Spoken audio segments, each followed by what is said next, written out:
এত ছোট বয়সে আমাকে ছাড়াই মুনতাহা নিজের কানটা নিজে ফুরিয়ে নিল। হাই ভিউয়ার্স, আসসালামু আলাইকুম।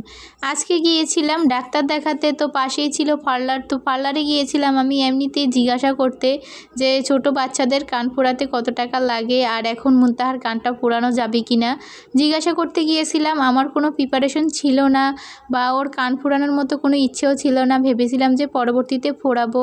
আর আমি যখনই কানের দুল পরি ও খুব ফাড়াফাড়ি করে কানে দুল পরার জন্যে।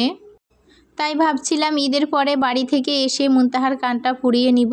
আর যখনই আমি পার্লারে ঢুকেছি তখন তো মেয়ে বেরই হচ্ছিল না। আমি বাইরে চলে আসছি, ওকে ডাকাডাকি করলাম যে আসো আসো, ও আসে নাই। ও বসেছিল আর পার্লারের আন্টিটার সাথে বসে বসে গল্প করতেছিল। তো ও আর পার্লারের ওই আন্টিটা মিলেই কানটা ফুরিয়ে নিল। আমি ওকে একটু ধরিও নি। আর দেখতেই পাচ্ছেন মুনতাহা কান ফোড়ানোর পরে একদমই কান্না করেনি, আরও খুব খুশি হয়েছিল। আর এভাবে কান ফোড়ালে কি সত্যিই কোনো ব্যথা পাওয়া যায়নি, নাকি মুনতাহা ব্যথা পাওয়ার পরেও খুশির ঠেলায় চুপ করেছিল, এটাই বুঝতে পারতেছিলাম না। তো প্রথমটা যখন ফুরিয়েছিল মুনতাহা একদমই শব্দ করে নাই, আরও খুব খুশি হয়েছিল। তো দ্বিতীয়টা ফোড়ানোর সময় একটু হালকা কান্না করেছিল, যে ভয় পেয়ে গেছিল। যেহেতু প্রথমটার সময় ও বুঝতে পারেনি, তো দ্বিতীয়টার সময় আগে থেকে একটু বুঝতে পেরেছিল, তাই একটু ভয় ভয় পাচ্ছিল আর কি।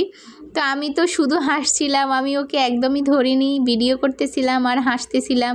মুনতাহার বাবাকে আমি খবর দিয়েছিলাম আসার জন্য, ভেবেছিলাম তো মেয়ে খুব কান্নাকাটি করবে, ওকে হয়তো জোর করে ধরে রাখতে হবে। তো আসলে আমি বুঝতেই পারিনি যে ওকে একদমই ধরতে হবে না, ও নিজের ইচ্ছায় কানটাকে পুড়িয়ে নিল। তো দ্বিতীয়টার সময় একটু কান্না করেছিল, তো তারপরে আবার ঠিক হয়ে গেছে।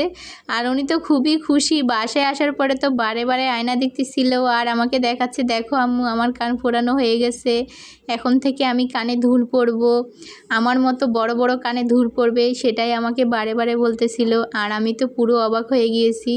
তো এই তো দেখতে পাচ্ছ মুনতাহার দুটো কান ফোড়ানো হয়ে গেছে। আর মেয়ের আমার সাজার খুব শখ, আমি যে জিনিসটাই পরতে যাই না কেন ওকেও দিতে হয়। তো কানে দুল পরতে গেলে ও বারে বারে চায় যে কানে দুল পরবে, তো পরতে পারে না, এখন থেকে পরতে পারবে।